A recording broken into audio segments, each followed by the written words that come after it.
Welcome, everyone, to RB1: a very disappointed podcast, part of the Fake News podcast channel. I am the consummate professional lover of N'Keal Harry, and say Christian McCaffrey would go 1,000 before it was cool. Your humble host, Pete Rogers, and I am joined by only one guy tonight. It is the man formerly known as Steve Timberland, caster of the double reverse chutzpah, and praying for an Astros win tonight, resident old man Clark Barnes. Clark, how you doing?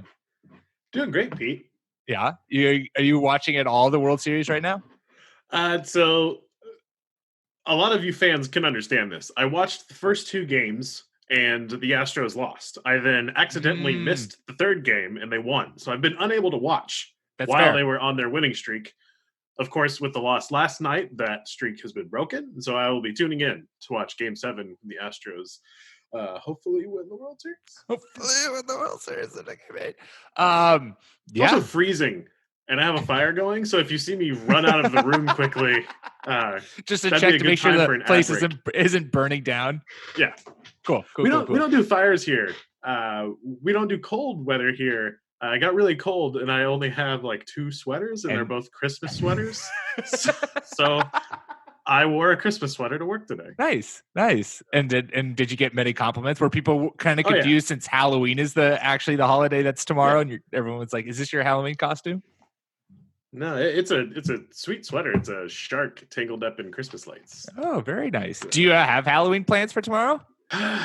So I've got my Walter Sobchak costume, but it's Classic. really cold, and that requires shorts. And so you're quickly figuring out if Walter Sobchak ever wore a ski suit or snow clothes. I'm on the fence. We'll see what the weather's like tomorrow. So. Cool. I have big Halloween plans too, Clark, if you wanted to. What's the big haps for Halloween, Pete? Bex and I are throwing our first party here, social gathering in Ann Arbor. So we're having some of her law school smart lawyerly friends over, and I got all the supplies today. Went candy shopping, which those huge bags of candy that like CVS has or Target has, where it's like 180 pieces. Yeah, I would love to be the guy who helps decide what the mixtures of candies are, because every single bag seems to have like 2 or 3 of the candies that you're like, yes, perfect. This is exactly what I want in 180 pieces of. And then they include like one other other candy. And you're like, God damn it. Like, that's just not what I want right now. Like, we got a bag of peanut M&Ms, Twix, and Snickers. And then they gave us a Milky Way with it too. And you're like, I don't want Milky Ways. Yeah, I mean, it's not the best. But that's like the variety pack of beer. It's like, we need to move these beers that nobody's drinking, so we need to hide them in with this good stuff. That's smart. But if Milky Way is the worst one you got, I mean, that's okay. Like, it's not the best, but it's not like, a pack of Twizzlers or something. God. There was one really good one that was Heath Bar Crunch, which I love. I love Heath Bar. Reese's Peanut Butter Cups, which are also delicious. Reese's. And Hershey bars, and then with Twizzlers. And I was like, oh God, that's everything about that is great, except for the mother effing Twizzlers. Yeah. I don't want that shit. Twizzlers are life out there. It is. But both Becca and I were dressing up. She is dressing up as now I'm forgetting her name. The woman from Inglourious Bastards, Shoshana. She's the one she's the one who burns down the movie theater. And then I'm Brad Pitt with his fake Italian accent. Solid B+. Ooh, yeah. We'll at some point in the future of this podcast get into our top Tarantino films, since we did a top Tom Cruise movies. I feel like it's only a natural progression. All right, let's get into week 9 starts and sits, and we're going to spice things up this week. Normally we obviously go game by game and talk starts and sits, but instead this week we are going to each give 4 starts and 4 sits that we like this week. And since it will be Halloween while you're listening to this, we're going to make them spooky, scary plays this week. Guys who you're scared to sit or start, but we'll tell you why. You should have faith in that decision.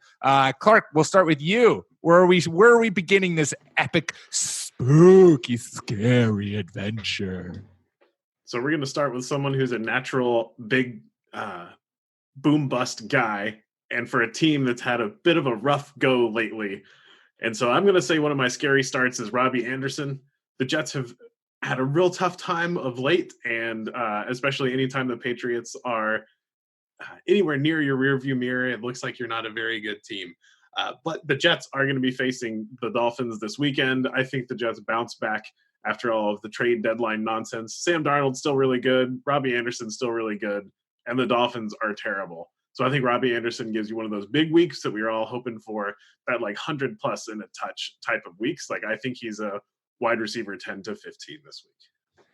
Yeah, my first start for this week is Le'Veon Bell against the Dolphins, which isn't necessarily a spooky, scary start because you're like, yeah, of course I'm going to do that. But in the same reason that Robby Anderson, I think, has a little extra chutzpah this week, Le'Veon Bell, it's a revenge game, not against the Dolphins, but against their own team, because one of the trade rumors that passed around at the deadline was that the Jets were basically shopping everyone on their team, not named Sam Darnold. So, I mean, Le'Veon Bell's name was explicitly mentioned, and they had been shopping around Robby Anderson for like the last 3 weeks leading up to the trade deadline. And so I'm certain that that both of those players are going to be like, you know what? Hey, Jets front office, fuck you. We can still play. We are going to be productive players. And we're going to show you just how good and how dominant we can be.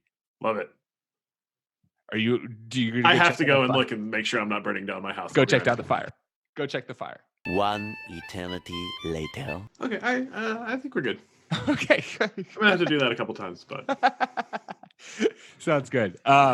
Yeah, no. So I like both those players. I like Robby Anderson and I like Lev Bell, especially since, like you said, the Dolphins are surrendering the third most points and second most rushing yards to running back. So you know Lev Bell is going to eat, and Robby Anderson. The Dolphins did an all-out cover zero blitz on third and like 25 against the Steelers, and then forgot to cover a slant, which they took for a touchdown. So you know the Dolphins are also good to give up the big pass play. What's your next play? So the next one, I said you should do this last week, and I was wrong, but I'm going to double down. Kenny Stills is a featured piece in the Texans offense. He was targeted, 5 or 6 times last week, and just kind of had some unfortunate circumstances leading to his worst week. He's getting 5 or 6 targets a game when he plays the whole game, and that hasn't been very often. Watson's still looking deep, even though they're bringing in a lot of good short plays with their tight ends who are making it real spicy in the fantasy community. But I think Kenny Stills has a great week this week. And so, yeah, I think he's wide receiver, 15 to 20. It's going to get you that long touchdown finally. Yeah, I will be honest. I had him last week, started him, was very disappointed, and in fact just dropped him in one of my leagues for let me see who I added instead. Oh, I did it because AJ Green came off of IR, so I had to free up a roster spot for him. Okay, well, I feel like that's a good move. Yeah, we'll see. We'll see. I'm still not sure that AJ Green is going to give us any fantasy relevant performance this year, but I've invested this much into him. But yes, I mean we talked all about Kenny Stills on last week's pod, and everyone knows like the same level of production that Will Fuller put forward in the Texans offense. Kenny Stills can replicate that. He has that downfield speed. Love it. What's one of your guys, Pete? Actually, talking about that same game, Clark, we on the other side, though, Chris Conley versus the Texans. This game's going to be a shootout, right? I mean, we can confirm that with both the Jaguars and the Houston and the Texans. Their secondaries are giving up big plays on the regular. And so I am fully on board with this game being a big old shootout. And there's going to be plenty to eat. We just talked about Kenny Stills. And so if you look at Conley's last 2 games, he's had 7 catches for 186 yards and a touchdown. So I think you ride him again this week. The Texans are giving up the most points to wide receivers, but I trust him this week. I trust him to be a solid flex wide receiver 3 option. I like it, and it's a London game, so you never know what the fuck happens in a London game. Never quite know how it's going to work out. Watt is injured. Obviously, that's going to hurt the Texans' pass rush. And the Texans' secondary was already leaky. So I like Chark, and he's the man. But I think that there's going to be plenty for somebody else in the Jaguars' passing game. So right, especially certainly with scary. Right, especially with Dede Westbrook getting banged up, and I don't know if he's going to play, but it seems like he's not slated to, or if he is, he's still going to be recovering from a shoulder injury, which immediately bumps Conley into that number 2 receiver role. Yeah, dig it. Don't forget to set your lineups early with the Texans and Jaguars playing in England. Good, helpful plug there, Clark. Well done. What's another start you're giving for this week? So this is a real scary one. If you're desperate at running back, I think Mark Walton finally gets off the launch pad this week. I know that it hasn't been good and the Dolphins have been struggling, but the Jets have also been struggling. So I think that this may be one of those games where both offenses look a little bit better than they should. The Jets have traded away a major piece on their defensive line. And while I do believe in their offense, I do not believe in the defense. So I think Mark Walton can fill in for you. You've probably spent some fab to get him. So this is probably the one game that you're going to use him and like him. I've got him as like a running back 2026 type.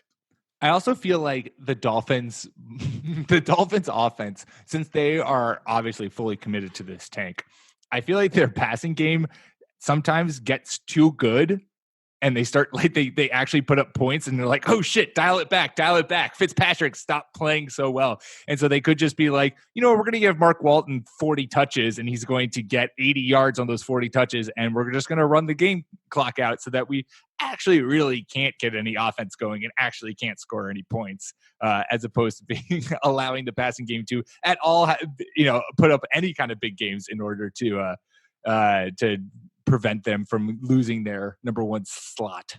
There have been some very nice segues to start this show already, because we've been talking about the same games. Now we're talking about the same first names.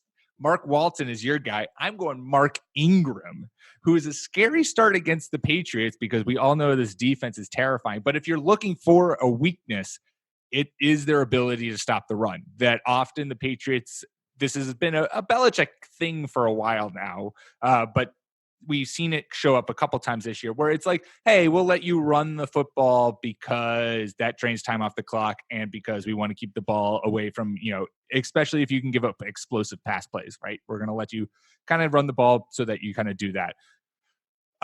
Last week, Chubb had 131 yards on the ground. Yes, he had 2 fumbles, but still Patriots gave up 131 yards to him. Bell had 70 yards on the ground in week 7, and we saw Frank Gore go over 100 for the Bills in week 4. I think, again, the Patriots are going to be hell-bent on stopping Lamar Jackson and stopping what he can do in the run game and being like, you know what? We are always going to cover Lamar in any kind of, zone read, any kind of handoff, who's keeping it. It's always going to be Lamar, prevent Lamar, and just let Mark Ingram get 30 carries for 100 yards. Like I think they will be fine with that. So I think Mark Ingram, even though it's the Patriots defense that scares you, I think he is a safe start this week. Yeah, I would start him for sure. And I have some more comments for that game probably later in the segment. Ooh, saucy. I've got 2. Oh yeah. I got more targets to talk about in that game too. Oh, hot diggity. What's another start for you?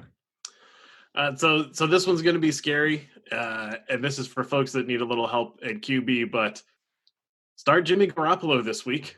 His high water mark in yardage this year has been 296 yards against the Bengals in week 2. He's been held under 200 yards in half of his games. That's 4 out of 8 for you math fans. And that's all going to change this week as the Niners face the Cardinals. They're giving up the 3rd most points to opposing QBs, and some rather mediocre QBs have looked good, and good quarterbacks have looked amazing against this porous Cardinals defense. So I think the Niners show off their new toy on Emmanuel Sanders, who we called having a good game last week. You nailed that. Well done, sir. And George Kittle is going to eat again this week. So I think Jimmy Garoppolo is a good bye-week fill-in start. Yeah. Do you have, what are some quarterback names that you would feel confident in starting him over? He's 5 to 10 for me, so let me pull up the old saucy. Because there are certainly some QBs out there who are big name guys who are not having the greatest matchups this week, and so I'm curious to see. For instance, we talked about the Patriots and the Ravens. Lamar going up against the number 1 defense against quarterbacks, so he's a little scary. I would definitely get him in over Cousins, despite the Vikings playing the Chiefs. I think I would get him in over Derek Carr, even though he's facing the Lions. I don't think I want any piece of Jameis Winston going up against the Seahawks. Dak, I would play him over Dak facing the Giants, who Dak has started hot and then had pretty mediocre season after that. Yeah, that's like just it. a few that jump off the page at me. Yeah, I like it because I think those are all names that people would unquestionably have as their starting QB, and you can be like, you know what? It might be scary. You might feel a little spooked, but Jimmy G is going to ultimately help you. Him and that dashing smile. Woo! Holy cow. Okay, let me tell you a quick story. I saw Chandler Jones, the defensive end for the Arizona Cardinals, because they're playing this week, tweeted out a video of him like shopping at a market and like walking up on Jimmy G. Presumably this is back when they both played for the Patriots. And he walks up behind Jimmy G and he's like, "Excuse me, can I take a picture with you?" And Jimmy turns around and is startled. And he's like, oh, it's you. And then he smiles like directly into the camera. And I swear to God, my pants immediately just melted off my body. That man's smile is mesmerizing. And so I think that if you have any opportunity to put someone that handsome as your starting quarterback for your fantasy team, you jump at the opportunity. Couldn't agree more. Perfect. My final spooky start for this week, for this Hallows Eve. This is going to be super scary for anyone who just was spurned by the Lions backfield. But I think you go back to Ty Johnson and you stat him versus the Raiders. Their run defense has been good. They've been allowing the 8th fewest rushing yards to running backs. However, the last 2 weeks, they've given up the 4th most passing yards and most passing touchdowns to running backs. And I think that is going to be a flaw that Matt Patricia and the Lions offense will exploit, especially as this offense becomes a little more pass happy and realizes that, oh, hey, Matt Stafford is actually a really good quarterback. And like the Lions teams of the past, we should allow him to throw the football.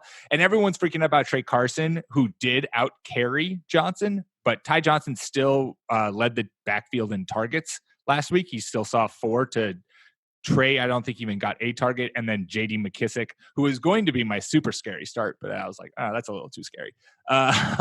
J.D. McKissick saw 3 targets and caught 3 balls. And so I just think that there's still a fantasy role for Ty Johnson in this offense. What we saw when he first replaced Kenyon Johnson was not a fluke. And I think that he's going to be involved in a passing game that could be that could have a really good matchup against an Oakland run defense that has been struggling to prevent backfield receptions. It's scary, though. Your face is telling me that. You're muted. I was just blown away. My mouth started moving, but no words came out. That one is scary, but the segment is scary starts. And I do think the Lions offense is becoming a little bit more prolific as the season goes on. And you just want running backs in the prolific offenses. So you went out there and spent all that fab money for him. Put your money where your mouth is and throw them in there. And that's the other thing too. Whereas I feel like, while if you are someone who spent a large amount of their fab to get Ty Johnson, right, and you started him last week and he spurned you, you're going to feel like even worse if you bench him this week and then he goes off to have a big week. You're going to be like, what the actual hell? How can this not work for me? And so to prevent that double spurn, you say, okay, you know what? Maybe it was a fluke, but I'm going to give it 2 weeks. This is a matchup that favors him, presumably, and I'm going to give him the 2 weeks. I spent all this fab to get him. Let's see what he can do for a 2-week period. And if he can't do anything, all right, well, then that was a mistake. You dump him and you move on. But if he does do something, at least this way, he doesn't do it on your bench. All right, before we get to our starts, then, our spooky starts for week spooky 9. Sits, hopefully. Spooky shit. It's like, I'm out. You're like, oh, nope, I did those 4. That's what you said. Anyways, yes, before we get to our spooky sits for week 9, we're going to take a quick ad break. All right, we are back. Clark made sure to check his fire to make sure that the house was not burned down. Yeah, and while we're on the topic, winter is approaching. Winter can be a dangerous time. Make sure when you have a fire going in your house that you pay attention to it. Close the little curtain thing. Make sure that your flue is open. Make sure that you don't have a lot of paper or plastic stuff hanging around your fireworks. And most of all, don't let your kids play in the fireplace. This PSA brought to you by FakeTeams.com, because Fake Teams cares about real danger. Oh, that was amazing. Actually, let me tell you a fireplace story when we were kids.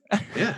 My grandparents' house, in the living room, they have an old fireplace, and it's a brick. What's the thing that's like in front of the fireplace? The brick stoop. I don't know what it's Not a called. I know the stoop. top is the mantle, but I don't Right, but actually like know like what you call it's the. like the grantle because it's on the ground. Sure. Right, nailed that fake word. Anyways, so my brother and I were playing this game. This is when we were young. We were playing this game because it's a great game where you take a inflatable bouncy ball. That's like it was like maybe I don't know. I realized I'm like holding it with my hands, but you can't see my hands because this is an audio medium. I don't know, maybe like 6 inches. I don't know. It was like a small bouncy ball, but big enough that you could stand on. And so what we would do is we would play. You'd stand on it and you'd try to balance. So we did that, and then he fell off of it and cracked the back of his head on the corner of the brick grantle. Yeah. And I thought it was hilarious. Well, not hilarious, but I did not quite see the terror that my parents had when they like ran their fingers through his hair and they came out all bloody. Yeah. It was an exciting moment to be alive. That's why people put little pool floaties around all of the sharp edges. And before you get upset about people being soft, just keep in mind that no, they do that because, we You can don't want die. our kids to die. Yeah. Yeah. Yeah. My grandparents are like, what hurts them makes them stronger, or what doesn't kill them make them stronger. Whatever the phrase is. Right. Whatever it is. They sent a bill to your brother to fix the thing. That was really. They're like, was really the fireplace uncalled for. actually has some of your blood now. We would Right. like it to be cleaned, and we'd like you to comp us for the cleaning process." Biohazard. It's all kinds of fancy chemicals. That's fair. That's understandable. Okay, I've got 2 sits from the Patriots-Ravens game, one from each team, and I'm going to start with probably the scariest one of the 2, and that is Mark Andrews. And I know you just don't want to sit him, and that you likely don't have a backup tight end to sit for him, but I don't think you can do this. It's the best defense against tight ends. They've only allowed 1 touchdown, and that was last week to what was his name? He was in one-on-one coverage with Dante Hightower. It wasn't David Njoku because he's injured. Whatever. And it wasn't Ricky Seals-Jones. So it was the 3rd tight end in Cleveland. But the Patriots love to take away. I think what they're going to do is they're going to take away Lamar's safety blanket, who is Mark Andrews, and say, hey, Lamar, you want to beat us? You're going to beat us with A, either handing the ball off to Mark Ingram, or B, throwing to Miles Boykin. And there you go. That's it. That's your day. Or Hollywood Brown if he plays. And so I think they're going to take away Mark Andrews and force Lamar to throw it to his wide receiver, something that he doesn't really love to do or hasn't shown a proclivity for doing so far this year. Yes, I said proclivity. You're welcome, everyone. And so it's a scary sit, but there are some tight ends out there that you can probably still grab. Darren Fells, for instance. Have we talked about him on this podcast before, Clark? Once or twice. We tried to warn you. We tried to tell you. But he could be a good spot fill, but it's scary. But I personally, he's on my team, and I am sitting Mark Andrews this week. That's bold. And it dovetails nicely into one of my scary sits. And we try to support each other on this podcast, but sometimes we just disagree. I think a scary sit this weekend is the Patriots defense. I understand that the Patriots try to take away what you're good at, but the Ravens offense does not allow you to do that. Lamar Jackson is a good enough passer to make you pay for stacking the box and spying him. And he's a good enough athlete to make you pay for dropping back and playing zone. It's a popular story. I'm not the first one to say it, is that the Patriots haven't faced a whole lot of challenges this year, and the Ravens always play the Patriots tough. So I just don't think that they're going to be fantastic this week. And there's a couple of really good plug and plays, like the Browns against the Broncos. I mean, the Browns are probably eligible. No one knows who's playing quarterback for the Broncos. I think they didn't have someone on their, like an eligible quarterback on their roster earlier this week. So one of my scary starts this week is scary sits is the Patriots. I think you look somewhere else, even though they are the number 1 defense in football and in fantasy. Yeah, no, I don't hate that at all, because the thing is too, that defense is such a fickle fantasy producer, I guess, that it's not even, but it's just eventually this is going to stop happening for the Patriots, right? Like eventually a team is going to start scoring on them. Eventually there is going to be a 27-21 game that the Patriots will play in. And you're right. The Ravens just have a history of always playing the Patriots tough, and it's Sunday Night Football. This is going to feel like a playoff game, and the Patriots defense, while still being terrific, can have lapses. And this is a game that they could seriously have a lapse in. And even if they don't have a lapse, even if they give up like 17 points, right? and don't get the 4 turnovers, the 1 touchdown that they've had, and the block punt that they've been having consistently throughout the year. Like that's a fine defensive performance, but it's not what you're expecting, what we've come to expect from this Patriots defense in fantasy. And you're right that there are other defensive matchups out there who are readily available, who you could easily stream for a better matchup and take a gamble on. I don't hate it. Yeah, and the Eagles, who can't stop anybody's passing game, are playing the Bears. Yeah. So that's another, if your waiver wire is thin at defense for some reason, the Eagles are probably available. Those leagues where you start 10 defenses, sometimes you play in leagues where people like to have 2 defenses and it's bye weeks. Maybe somebody's holding on to someone. Like there could be 16 defenses taken in a 12-team league. Yeah. So what is your feeling on that? Because there are lots of people who have 2. I've never seen 3, I will say, but like 2 defenses and like 2 or 3 tight ends. And in my mind, it's just like, that's just wasted roster space. Have 1 defense, have 1 tight end. You can stream for that 1 week that person's on a bye or that team's on a bye. So I rostered a second defense to keep San Francisco when they were on bye. Well, and I don't mind. That's smart. I don't mind doing things like that. And as we close in at the end of the year, in about 2 or 3 weeks, I'm going to start looking at playoff schedule, and I want to go ahead and grab another defense if I see a good complementary defense for who I have. So that's about the only time that I'll roster 2 defenses. 3 tight ends means you don't have 1 tight end, right? So why are you doing that? I can understand having 2 if you have 2 kind of just a guy type guys. But yeah, I'm with you. I mean, I'd rather be taking shots at I'd rather just pick up Benny Snell and just see if James Conner gets hurt than, roster a guy like I used to say like Austin Hooper, but he's good now. But he is the best tight end in football right now. So use those roster spots on something else. Yeah. You alluded to the Broncos versus the Browns this week, and one of my spooky, scary sits is Cortland Sutton versus the Browns. And that's just because, like you said, Joe Flacco is on IR, and they are currently starting Brandon Allen, who's he's like their 3rd string undrafted quarterback. The Browns now have a fully healthy secondary, Greedy Williams and Denzel Ward. They both played against the Patriots. Denzel Ward played really well. Greedy Williams was picked on a little bit, but I think that they're their 2 best corners. They're going to get better as they get further away from injury. And it's just like, how much do we trust this Brandon Allen kid to come in and do anything? And so sadly, I know it's kind of letting down my Cortland Sutton fan club, but I think that this week, I don't expect Cortland Sutton to put up the consistent numbers that we've been seeing him do all year. Yeah, I like it. This is a situation that comes up in fantasy a lot. Is you like a player and you like his, and his situation's okay, and then the situation changes drastically. And these borderline guys like Cortland Sutton, who were viable starts and showed us that they had enough talent to play with a quarterback who had enough talent to be considered one of the 15 or 20 best quarterbacks in the league. That's not the case anymore. So someone who, like Julio Jones did okay with Matt Schaub, but boy, that's tough to do. Yeah. And I don't think that Cortland Sutton's at that level yet. And I know that you don't want to let down the fan club, but I do think that this is a proper sit.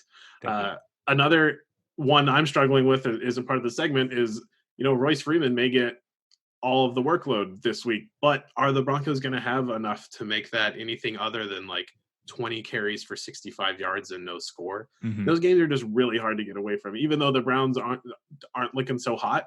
Quarterback's super important.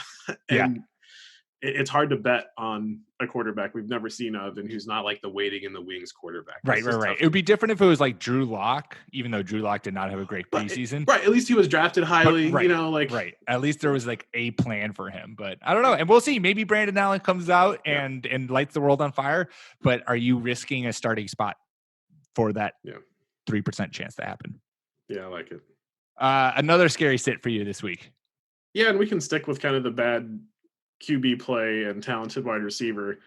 This one may not be super scary. You might have been doing this already, but Allen Robinson, even against the horrible Eagles secondary, Trubisky is just weighing down this entire offense, and the Eagles are really good at stopping the run. So I don't think that is going to translate into so the Bears were forced to pass, so Allen Robinson had a good game.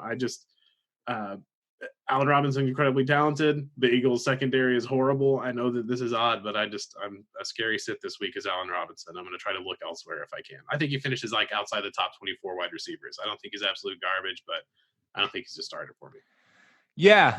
I mean, I like Allen Robinson. I love Allen Robinson. Yep. And I think that against a shitty Eagles secondary, when he's basically the only viable receiver there, he could just see a ton of targets.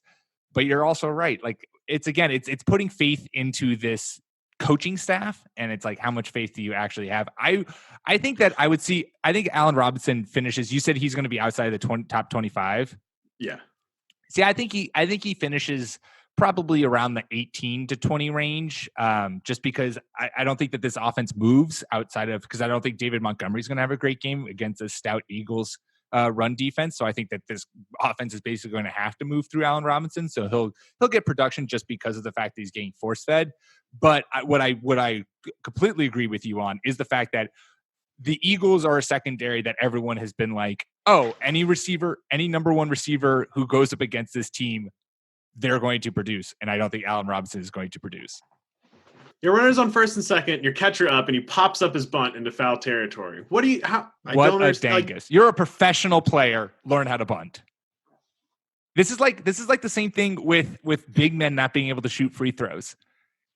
That's at least difficult. But bunting is something you learn when you're like 8. It's like the one thing you can do. Right. Sorry. No, that's quite all right. Baseball will be over after this, guys. Don't worry. And then you'll never have to worry about it again. Okay. I alluded to another sit from the Patriots Ravens. This game, I guess I somehow have found the most plays from. But I'm also sitting. It's an interesting game. It's an interesting game. It's got everything you want. It's got intrigue. It's got sex appeal. It's Sunday Night Football. I'm going to sit James White too. That's my other scary sit for this game. The Ravens are allowing the 4th fewest catches and 5th fewest receiving yards to running backs. And James White's last week performance, he's been one of the most consistent players in PPR leagues. But last week's performance would have been by far his worst if he hadn't busted off that big, I think it was like a 60-yard screen pass. And I wouldn't be surprised if he's kind of held in check this week, given just what the Ravens defense has done up until this point against running backs. And again, scary sit.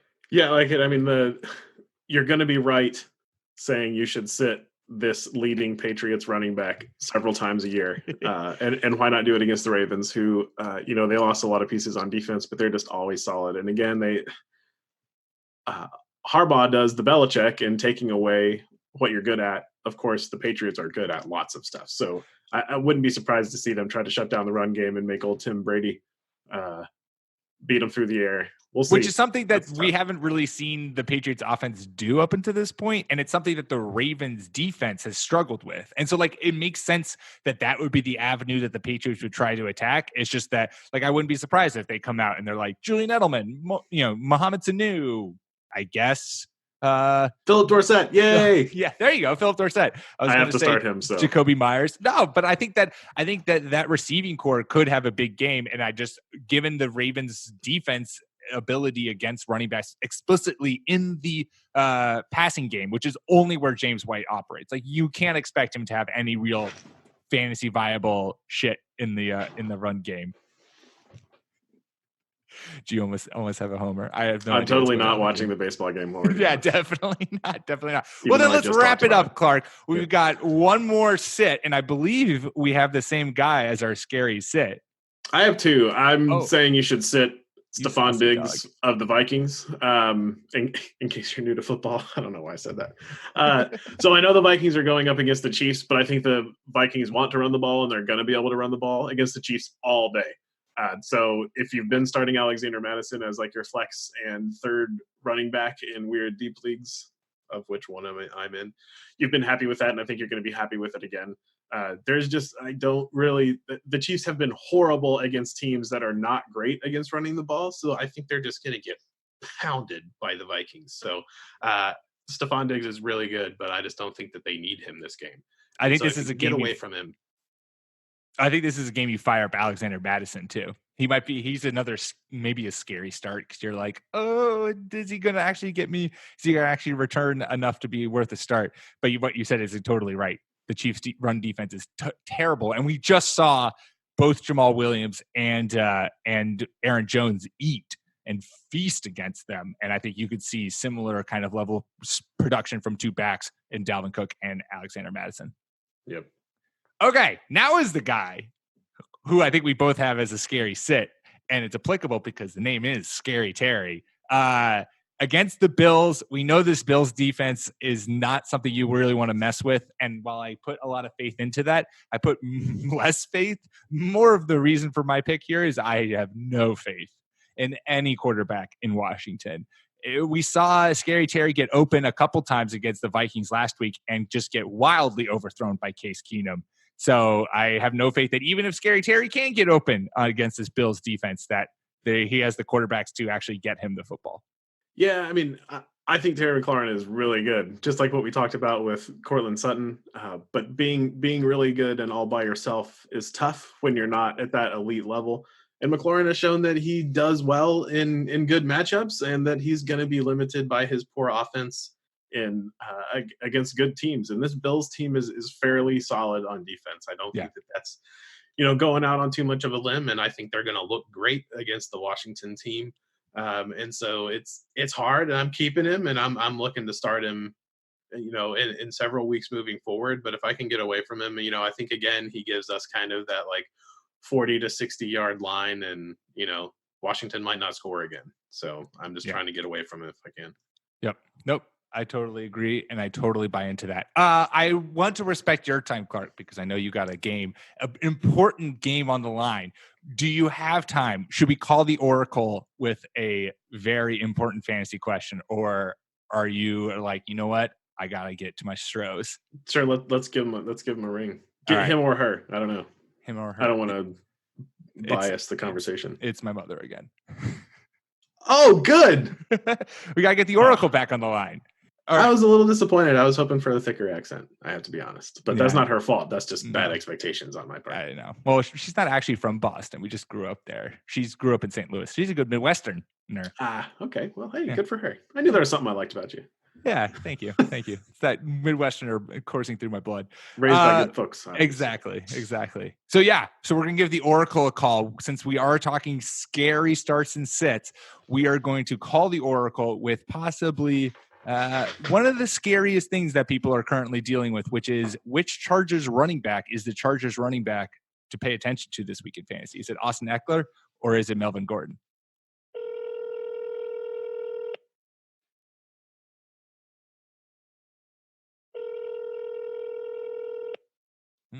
This is live radio, folks. Yeah, she may be like, "Oh, it's Pete. We're having wine. I'm not answering the phone." We might not have the Oracle tonight. Hey, is Mom around? No, I'm not going to let you talk to her because you called her instead of me. Well, yeah, because I need her as the Oracle. So let's substitute the Oracle. Okay. Well, here is the Oracle. All right, the Oracle. All right, you ready, Oracle? I'm ready. Okay.